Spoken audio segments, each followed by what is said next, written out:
Hello my friends and welcome back. I'm Chisco Gaming, and in today's video, sponsored by the makers of Age of Empires Mobile, I want to talk about a legendary hero investment order. And this is really important because, as it turns out, getting the medals you need for heroes to increase their star level can be really time consuming depending on which hero you're going for. So in this video, I want to give you what I think is probably the most optimal route. It's going to be designed around some amount of spend in the game, but there are free-to-play alternatives that you can also do.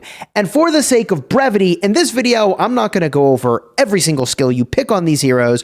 I'm simply going to give you the hero combinations, and I'll refer you to other videos that go more in depth on the exact skills you go and choose, like for example, how on my Hannibal, I'm using weak point and double strike, because there's a lot of nuance into what you use and why. And this video would be way too long if I went over all of that. So use the timestamps in the description to jump to whichever part you'd like. And I want to start by first talking about how it is you sort of maximize your ability to get relevant medals in Age of Empires Mobile. And there are a bunch of different ways that you can get hero medals in this game.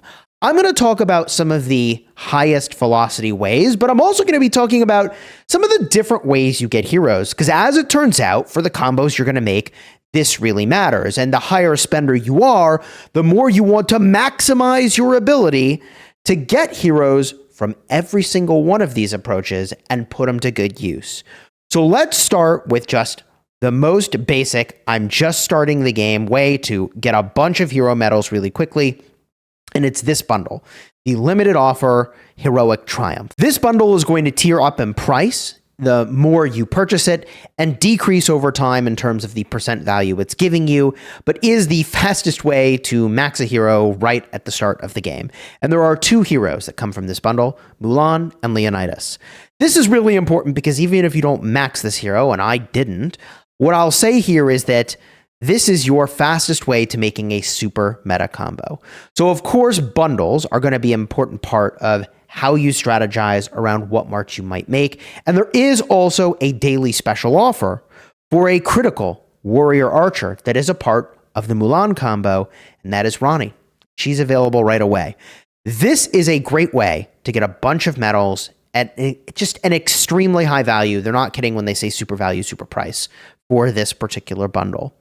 In addition, there's an event that shows up, and it's actually kind of amazing. We don't have one right now, but I've done a bunch of videos about it on my channel. This event is called the Legendary Advent. You spin a wheel, and you get a bunch of medals for the heroes that are available on the wheel, okay? These are very important ways that you will get hero medals. We're not done yet, though, because there's also a thing called the Kingdom's Hoard. And for a very small amount of money, you do a series of quests that gives you a very large amount of medals. I think it was like something in the realm of 80 medals for your chosen hero. And you can choose, by the way, I've got Frederick on here, but you could choose Frederick or Ronnie in this particular version of the Kingdom's Hoard. In addition to this, there is the Heroic Expedition. The Heroic Expedition is a very, very high value way to get a ton of hero medals, and you choose from among initially a very small subset of heroes. It might even just be Diao Chen at the very start. But from there, it expands to include a bunch of other heroes. And there's also a bundle over here. And when you look at the value of these bundles, I mean, 15 medals for $5. I don't know. That is crazy high value when it comes to hero medals, generally speaking, in this game. You can buy that bundle twice, and you can do that every single week. Plus, for about $3, yep, $3, you can get the advanced version of this, which basically you do your daily quests, and you get credit over here. I'll go and pick this up myself pretty soon. But you can get probably another 10 or so hero medals from this. So like maybe it's 20 actually. I think it might actually be 20 medals. So long story short, oh yeah, it is 20 medals, bro. So you're looking at 50 medals a week from the heroes you can get here. This is, I think, really important if you're at a higher level of spend to take advantage of this, to build a roster that leverages some of these heroes that you see here. In addition, there's another way to get heroes. And that is going to be from the hero rally. Now, the heroes you have available in here will change over time, but you can basically go in, spend your empire coins. You can get these for free. According to the professor, who's got a YouTube channel as well, highly recommend. He told me that you can get about 9,000 empire coins a week fully free to play by participating in events. So you can go here and you can buy these items over here. They're called martial marks. You then change those martial marks in for your desired hero. So, of course, I'm going to recommend that you pick heroes that are not available in the tavern.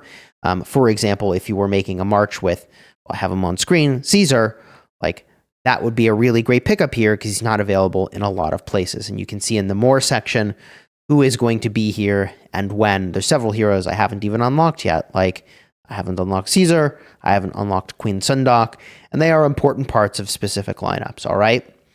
So you've got lots and lots of ways to get these heroes. The most free-to-play way to go and get your heroes is, of course, in your city. You swing on over to the tavern, you hit recruit. Okay? And Legendary Arrival is where you can get a bunch of these heroes. Now, there are also events, lots and lots of events, that give you medals of different heroes. As an example of just one that happens to perhaps still be here now, it's called the Heroes Odyssey. You get a bunch of medals for these specific heroes. So I'm telling you all of this before we get into the combinations, because my goal, as someone who spends a lot in these games, is to really maximize your effectiveness in what you do. And a part of that will depend on how much you're spending and the different ways you can spend to accelerate your progress toward different things, okay? Now, yet another way you can go and obtain heroes if you have been spending is to buy the hero from the VIP rewards. Your initial hero here is Miyamoto, all right? And over time, depending on how much you spend, you can get higher and higher levels for Miyamoto. Boom. So from here, the actual combos. When you make the decision for which combos you want to build, you know, I've always just sort of been like, oh, well, which heroes am I most interested in, right? And like, for me, I just went for Leonidas. But as it turns out, there's a better way to think about this. Not just what do you like, but also what's good in the game. And right now, my understanding is that archers, specifically the warrior archers, are just meta when it comes to rallying and garrisoning, okay? They just trade better. And I saw someone just cooking up, you know, double the quality of my report with a similar amount of tech and investment in heroes that I had. And I was like, okay, these archers are pretty magical. There's something to this. I need to make a video talking about if I were doing it over again, what would I do? So the first march I would make, if I were doing this all over again, is I would start with Mulan. I would go for Mulan instead of Leonidas. Not that Leonidas is bad, but that for rally and garrison, Mulan adds extra value here. Rally and garrison is when you are attacking a flag or structure specifically. You fight other people's troops to get them out of that structure, and then you do durability damage to that structure. If I could wave a magic wand and shift my collection from the warrior pikemen I have over to warrior archers, I would do it in a heartbeat. So why is that? Mulan does just really, really big damage. Her signature skill, which is largely the way by which you kind of measure what a hero is going to do, especially in a rally and garrison context, is after launching a normal attack, she deals an extra instance of might damage to the target, and has a chance to do 3 instances of might damage instead. It's just big damage, and it just works. It just works, okay? She also is absolutely fantastic in the open field. I battled against a player who had a higher tier of troops than me, and I was absolutely shocked when I swarmed his army with 3 of mine, and as he was running, he sad-faced my marches. I was like, wow, okay, that I learned something about how the game works here. I would build warrior archers if I could do it all over again. Now, would I go back and say, well, I'm just going to use my universal medals on Mulan? Now that I'm already so far into the game, you know, a little over a month, I don't know if that's the route I would go. But if I were starting over, I would pick Mulan. Now, if we're talking about who to pair with Mulan, there are two very important heroes, one of whom I didn't unlock, but we talked about how you'd unlock him, and that is Attila. And Attila is available also in the Legendary Advent. Well, I say also, but primarily, in fact, exclusively, in the Legendary Advent, okay? And you'll save up some amount of Empire coins, even if you're free to play, to get your hands on Attila the Hun. And I will point out, he is both a cavalry and archer hero, okay? This is going to be very important. But what Attila does is he makes it so there's a chance for all your heroes to enter a double attack state. Double attack means that they will do more than one normal attack per turn, and each normal attack can trigger secondary strike skills. Well, if we go back to Mulan, we look at this skill, you can tap this and see the icon is the clash swords. This is a secondary strike skill. So the chance to attack twice and have this trigger all over again is just absolutely gangbusters. So you want to use Attila in this lineup. Your first hero is Mulan. The second hero I would go for is Attila. And as I mentioned on multiple times in this video already, Rani is super easy to get. She's cavalry archer too. The fact that both Attila and Rani can work with cavalry is going to be very important. We will get there, but we're not there yet, okay? Because you could take these heroes and run a cav march too, by the way, if you wanted to run warrior cavalry. But you're going to run warrior archers. You're going to use Rani. She needs to be the third hero in this magical combo you're making because there's a % chance for the next hero in the lineup to enter that double attack state and increase might. Now, the value of this, by having her third, means Mulan is first, Attila's second, she's third. So she's going to make it so that you have a chance that Mulan does a double attack state. And that's exactly what you want. So this combo is all about powering up Mulan, and then Mulan absolutely slaps. And again, if I were doing this all over again, that's what I would do. I would run that combo. Now that I'm here, I don't know. But the fact that you can get Rani from the daily special and also the Kingdom Horde is just such a high velocity of medals. Like, even though I'm not even really going for her, just from having purchased the daily special and done some amount of that Kingdom's Horde, I've already got her to 3 stars, which is like well on my way, you know? Technically, I suppose that might only be about a third of the way to 5 stars, but whatever. I mean, it's still pretty good. So that's what I would do if I were doing this all over again. Now, if you aren't going for Mulan, you could theoretically replace her with Josephine, but Josephine's ability here is just not as powerful. You could make her sort of the linchpin in this combination. And also, if you wanted to go even more free-to-play friendly, my understanding is that you could use Josephine as the primary, and then you could use King Derek, who you can get fully free-to-play from the Giant's Roar event, and put him in the lineup second. This is a part of the reason I didn't want to talk about the skills that go here and here, because you can make a bunch of changes to these based on what lineup you ultimately end up running, okay?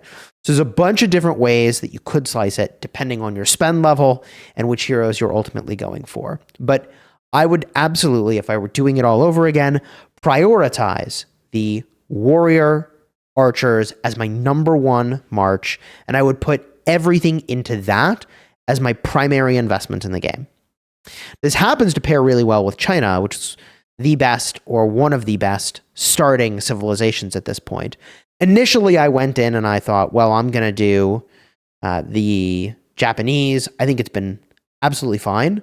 But also, if you're going this warrior archer route anyways, like, yeah, I mean, Chinese gives you the extra villagers and it gives you the extra archer defense. Feels like a win to me to just move all in, and you're in a great spot. Now, from here, the question becomes, well, Chiscool, there's 3 other troop types training up. What about all of those? Okay. And as a bigger spender in the game, not like Kraken status, but definitely whale status, I went for 3 marches. That was a little aggressive. It was fine. It's been fine. But I would say focus in this game is really critical. Why? Because when you field fight in this game, you get permanent troop loss. It's a small percentage of troops that get wounded, but it is what happens. So my recommendation would be to move all in on one army and have it be truly exceptional initially. Now, the second army you could consider going for in my opinion, should just hinge all around the fact that you can get, initially pretty cheaply, a reasonable amount of Miyamoto's medals, and Miyamoto is very powerful. So I'm going to argue the second combo that would be worth exploring is the Warrior Swordsman combo. And there's a couple reasons why I think Warrior Swordsmen are a really cool place to start. But one of those reasons is that you can get a lot of their medals fairly cheaply. I mean, the initial combo I'm running is Miyamoto paired with King Derek, paired with Tribuana. And King Derek is fully free to play. And Miyamoto, you don't have to have maxed for him to still be outstanding. Okay? So this combo of the Miyamoto, pair with King Derek, and pair with Tribuana also works in part because Tribuana could theoretically just be at 1 star worth of medals, and you could call that done. The next jump point that you would try to get to would be 3 stars on Tribuana.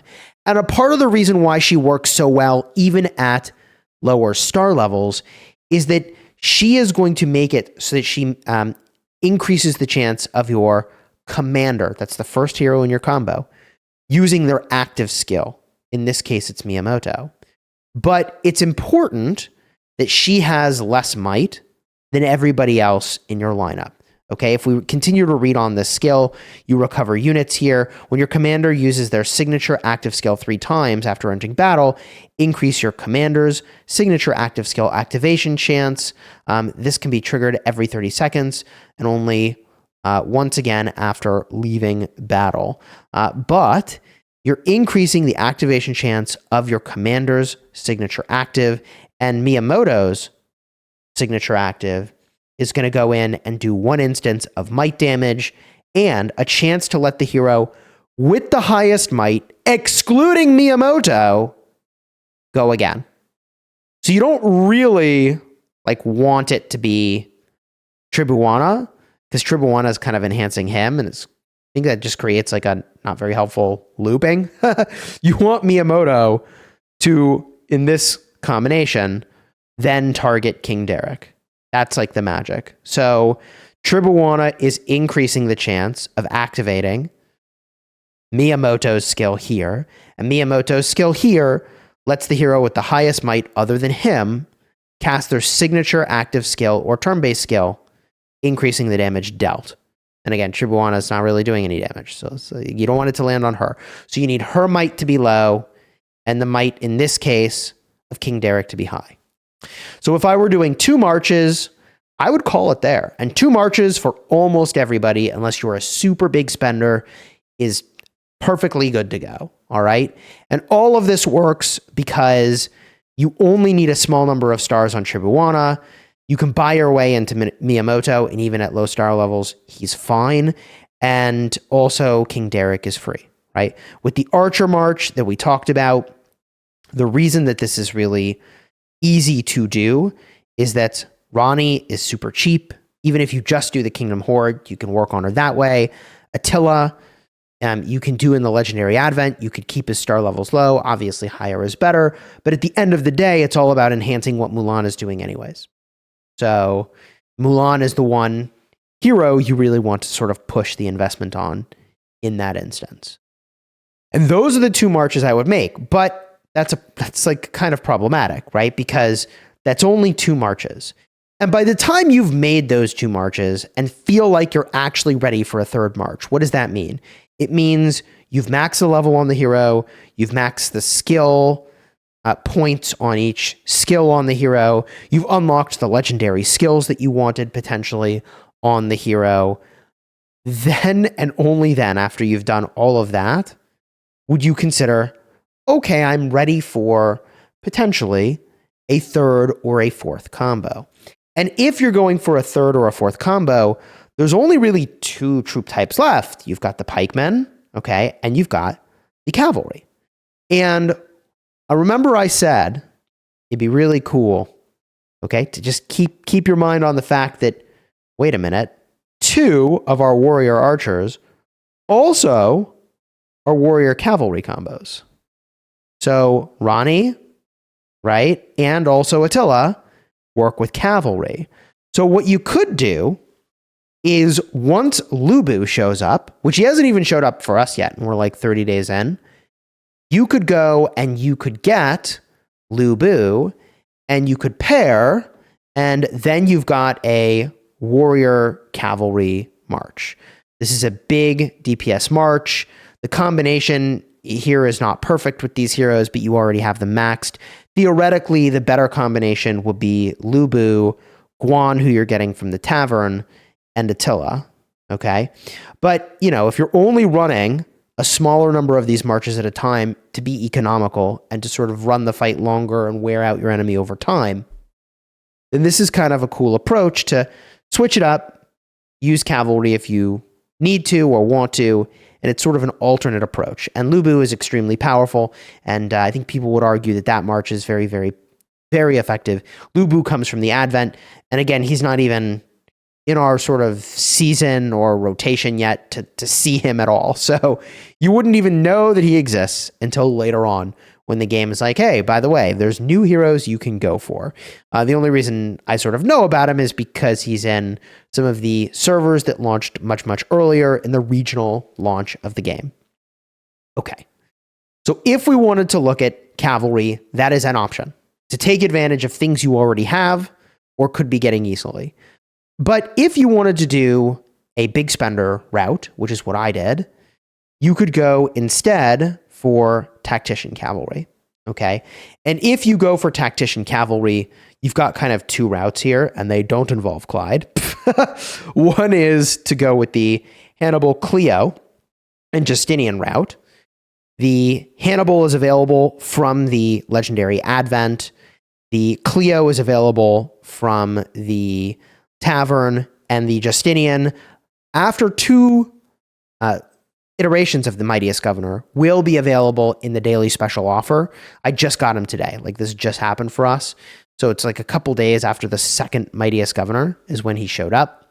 And also he is in that Mightiest Governor, and also he's in the legendary Advent for Hannibal. All right. So he does show up in all those different ways. You could go this route of building this combo. A part of the reason I went this route is because there's an event that theoretically should drop at some point. They got it in the regional servers for the game, but we haven't gotten in the global server yet that lets you max out Cleopatra. So that was a part of my plan. It's like, I legendary Advent max this one. I get this one for free maxed out. And then boom, I'll go for Justinian, who I can get from the daily special. If I were doing it all over again, I would consider, since this Cleo event hasn't showed up, one alternative, if you win a Mightiest Governor by placing like in the top 10, you could replace her with Ashoka. And I think that also was really, really powerful as a cavalry combo. Some people argue the Ashoka's better. I don't have the experience to tell you either way, but that is how I would mobilize my cavalry. But there is another legendary Advent hero that we need to talk about, and it is the Martial Cavalry. So instead of Hannibal, what you could go for from the legendary Advent is Cid. And Cid is pretty powerful. He does a very cool effect. After launching a normal attack, you deal might damage to the enemy and deal one extra instance of might damage if the enemy is slowed, but really you use him as the primary. And the reason is that you get to use his commander skill, which reduces the target's movement speed, which is pretty sweet, and reduces their healing effectiveness. So he's kind of, I think of him like a Mortal Strike warrior from World of Warcraft. I'm kind of old school, played a lot of World of Warcraft, right? So Cid would be an option. And if you get Cid, great news. Remember how I mentioned there was the Heroic Expedition and the Hero Rally, and that you could get 50 of the medals a week pretty cheaply? Tadic is one of those heroes that you could get that way. So you'd go Cid from the Advent, Tadic from the Heroic Expedition and the Hero Rally. He enables Cid's DPS. And then lastly, you, I'm told, would use Esong in this combo. There's a chance to enter the Quick Wit state each turn. During this state, the hero has 2 chances to activate their active skill for 3 seconds. Cool. So that is a combo that I think would work. Martial Cavalry. It's an alternate way to get your cavalry up and running. And like I said, I think the most important thing is to get a combo up and running for each of your troop types, because you want to be able to kill off troops from each troop type effectively in the open field to get wins and also in rally garrison. And this is important because you have 4 troop training buildings, right? Like, yeah, you could speed up more of your primary troop type, but also let's not discount the fact that you get a 24-hour speed up worth of value of troop training every day for free, just training your troops, right? Like free troop value. Let's take advantage of it. So there are other combos we need to talk about. Like we could talk about Tactician Swordsman. I'll just mention this because if you didn't go for the Miyamoto, you could instead go for Tactician Swordsman. This shows up as one of the last wheels we got so far this season. We're about 30 days in, but you use Sun Tzu, okay? And this march is all about Sun Tzu. And he comes from the Advent. You use Cleo, and then you use Philip. And Philip is from the Hero Expedition and Hero Rally, which is the really, really cost-effective way to get a ton of medals. And it takes some time, but it's very effective. So all you really need to make this march is to go and get Sun Tzu, right, from the Advent. And that's sort of your limiting factor.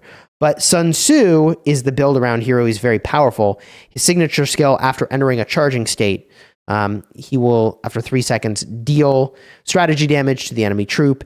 Afterward, he enters into this ultimate strategist state. And if he's already an ultimate strategist, he does extra strategy damage. Like he's just a big damage dealer. And that's kind of what you need to know there. All right. The last troop type that we haven't really talked about is the pikeman. The pikeman is the route that I went. I went for pikeman. And you have several options for pikemen. What people would do, what I did, is I went for Leonidas. The first legendary advent was Richard, so I spun that. And Freddy, more on a first-name basis, he's available in the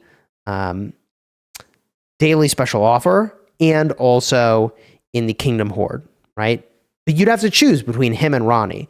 And the weirdness here is that once Boudica becomes available, you ditch the Freddy, you use Boudica. She's not even really visible now at all, but she is an option that will become available, all right? So that's what most people do. So I'm avoiding investing in Freddy because I know I'm going to bench him, but it's awkward because like I'm sitting here with like a suboptimal combo for quite some time. So if I were doing this all over again, I would put pikeman as probably one of my lowest priorities. And what I would do, assuming I wasn't going to buy Leonidas, is you could still get Richard and you could still get Freddy in a sort of value-oriented way and sort of set up for the longer-term play of eventually Boudica shows up and you've got Richard, Boudica, and Freddy, right? And the Freddy makes your combo more tanky. The consensus seems to be that the Leo, Richard, Boudica is a lot more punchy and that's the better way to go. It sort of is what it is, but we are talking at that point about warrior pikemen. And there aren't that many other options. There is Darius the Great, who you can get for free. He comes from doing your exploration quests. And there is also Joan of Arc, who you can get for free. She comes from the tavern. And also you can get a bunch of her sculptures, or rather medals, from the initial, I can't remember the name of the event now. There's an event right off rip that's like a survival event that's just very, very fun. And I enjoyed playing it every day, but it just went away. GG's. It sticks around for like the first 30 days. But you get a bunch of her medals if you wanted to from those chests. So I mention this because I'm not in love with this route for pikemen. It's probably the route I'm least confident in for like, hey, what should you do? And if we look here, there's no tactician pikeman option. So that's not an option. And Ashoka is a tactician pikeman, but like he comes from the mightiest governor and he's got nobody to go with him. That only leaves martial pikemen. So if you wanted, you could go for Julius Caesar from the Hero Rally, which is a very slow process, no more than 20 of his medals per week. You can do Octavian. He eventually shows up in the Legendary Advent, but we haven't gotten him yet. And then there's Bushra. So this is like perhaps down the road. I think there is a much better pikeman option that will become available, but it's just like not here yet, is my suspicion. So I would honestly just like kick the pikeman can down the road as far as possible in favor of these other combos. So TLDR, the summary, if we're doing the route that Chisgul is proposing, we start with the warrior archers with the intention of having maximum effectiveness in rally, garrison, and also amazing in the field. We then go on the warrior swordsman route because Miyamoto is relatively easy to obtain. But even if you aren't using Miyamoto, you've got Derek, you've got Tribuana, and theoretically you could swap in some of these other warriors. I'm not in love with them as an option, but like as an example, Josephine is incredibly easy to go and max out relative to other heroes. And then from there, you're looking at a cavalry march, all right? And if you're going to go for that cavalry march, you have the option of the tactician cavalry, or you have the option of the martial cavalry. Look at how many options you've got. Or if you want to reuse some of your warriors and sort of move your gear around rather than fighting with all those marches in the field at the same time, which is better to have more marches in the field at a time. But there is also a warrior cavalry route where you can reuse some of the heroes that you already worked on for archers, particularly that Attila is kind of a big deal. So if you enjoyed the vid, throw a like on here, consider subscribing. Big thank you again to the makers of Age of Empires Mobile for sponsoring this video. I'll have a card in the end screen for my other very detailed guide that walks through each of the different skills you'd pick on some of the popular combos that I talked about here. And if you're looking for more just beginner guidance, I'll have a card right over here in just a second. I hope you enjoy it. And until next time, you have fun smashing your enemies. Take care, everybody.